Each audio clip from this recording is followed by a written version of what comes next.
Hey everyone, I'm Rebecca McLaughlin-Duane, and this week we're in the heart of Sharjah, the historic preservation area of the Emirate. From here, we'll take you on a tour of a contemporary Arabic calligraphy exhibition and speak to a master of the ancient art form.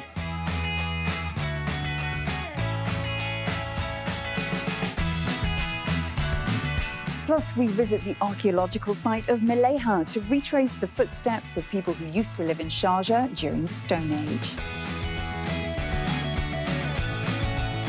But first, major news in the UAE is that the cabinet has granted 100% foreign ownership of companies, plus 10-year residency visas to some professions. Salim Saeed investigates what this means for competition and foreign direct investment. The UAE is the only country in the region to be in the top 10 of the World Competitive Yearbook for 2018, moving up from 28th position 7 years ago and overcoming countries like Canada and Norway. The annual report recognized that the UAE topped key categories worldwide, including government decision and international talent. The latest important law to be announced, shared on social media by the UAE's Vice President, Sheikh Mohammed bin Rashid Al Maktoum, will allow 100% foreign ownership of companies in the UAE for the first time, therefore reducing the barriers to entry for many entrepreneurs, and in particular startups and tech companies. It has two very important implications. The first one is that this will allow firms to come in without thinking they are risking their intellectual property. The second one is when foreign firms come to China and they have to partner up with local businesses. Culture is one of the main reasons why they end the partnership sooner than expected. The UAE's GDP is forecast to be around 3% in 2019. And as Dubai in particular forges ahead with its plans to build a post-oil emirate, the recent federal legislation could provide an extra boost to key sectors. Also providing further support is the news that for the first time, UAE residency visas will be given to foreign investors and specialists in the fields of science, technology and medicine for up to 10 years. You need to retain and attract talent, and with the limited visa that is currently in play, 2 years or 3 years, you cannot retain talent within the country. So once you give them the 10 years residency, combined with the 100% ownership, you're basically giving them the right environment. The new residency rules are also geared to retaining young talent, applying to university students who, instead of leaving immediately after completing their studies, now have the luxury of time to interview and secure employment in the UAE. While some of the oldest forms of Arabic calligraphy date back to the 7th century, today the popular practice is moving with the times. And that's been brought to light by the Sharjah Museums Authority in a modern exhibition called Beyond the Letter.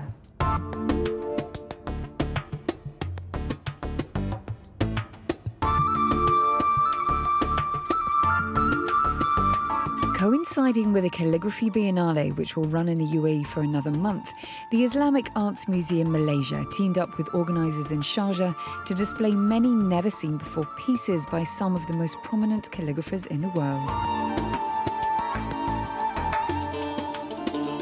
Key artists include Egypt's Ahmed Mustafa, whose pieces have hung on the walls of the British Museum and the Vatican's University in Rome. And representing Japan is an award-winning Arabic calligrapher, Fuad Koichi Honda, a respected and leading authority on the art known for scribing intricate letters on vibrant ombre backgrounds. An aspiring artist with ambitions to one day exhibit alongside the greats is Emirati calligrapher Narges Nureddin. Since the age of 9, she's been practicing designs involving the Arabic alphabet, constantly exploring new ways of fusing classical painting with colourful typography and abstract characters.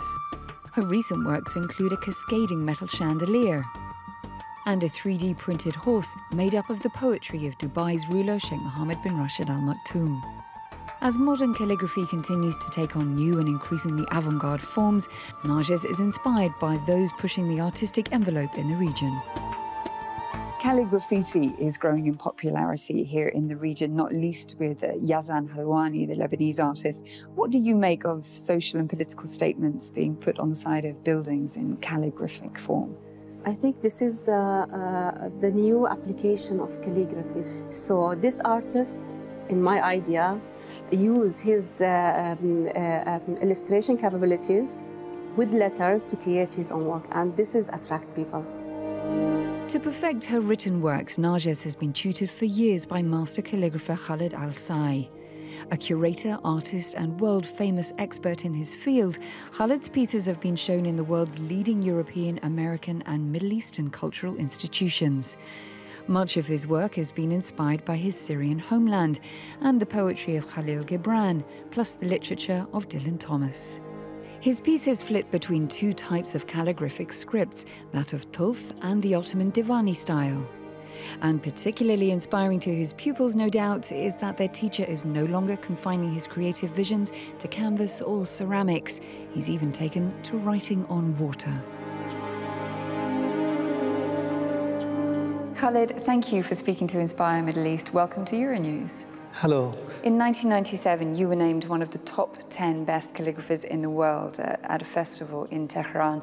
What do you think it is about your style that earned you that accolade? I think to do something beyond the traditional, beyond the classic calligraphy. This is what I did, because usually traditional calligraphy, it has certain rules, certain method. I tried to broke that by introducing a new technique, a new color, and new compositions. And the most important thing, trying to transfer the whole poem or the verse into a visual aspect. You've taught calligraphy workshops at leading institutions all over the world, including Yale in the United States.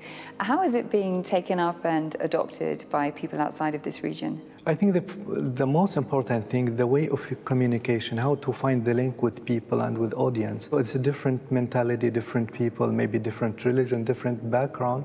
So that's important to know the way they think and the way they absorb art and they appreciate it. Traditionally, pupils of calligraphy would be taught by mirroring their master's cursive and angular writing. Is that the way that you choose to teach? No, I have a very different way of teaching, you know. But traditional calligraphy, we still have that tradition in many different institutions, like in Sharjah and Turkey, Egypt, and Morocco. And nowadays, there's some artists, they have something in mind. They want to learn calligraphy for a certain purpose, not only to be a traditional calligraphers. Calligraphy has emerged and evolved in many different ways throughout the centuries, through Turkey, through China, and the Middle East, of course. Do you see that continuing? I think it's more about the medium. For example, we get over than 200 different Kufic script. So imagine this range, and among of that, you can write any single word with over than 1,000 different forms. But it's really important how the artist could do his own version, and then they do it with the traditional tools, some of them on canvas, or maybe as a sculpture, could be also on light or 3D effect. Calligraphy has deep religious roots, it being a form of artistic expression for many Islamic cultures. Do you believe that will remain the case? It will remain in a certain way for traditional calligraphers, but for different artists, the cases has been changed since maybe 30, 40 years ago. In a way, it's very personal. I left the whole story of religious in a way I can express myself through these mediums. I can do landscape, I can engage with nature, with the divine, with the music. I do interact with a different type of art. Khaled, it's been a pleasure. Thank you very much for speaking to Inspire Middle East. Thank you, with a pleasure.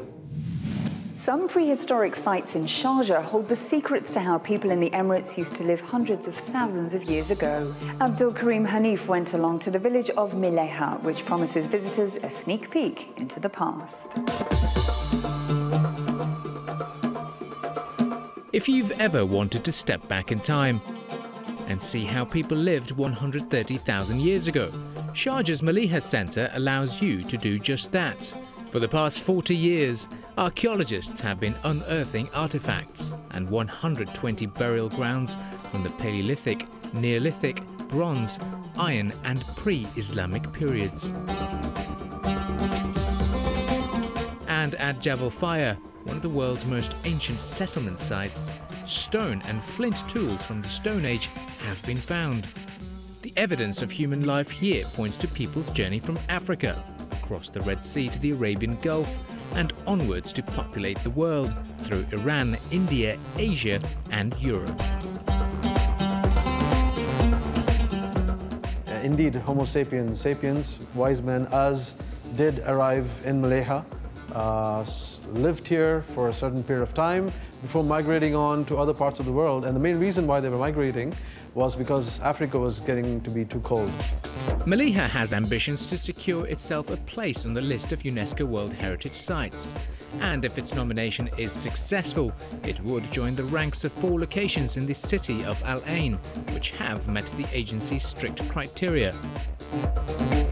The final report or file is going to be presented in 2019, and to have this recognition from UNESCO is obviously going to boost your footfall.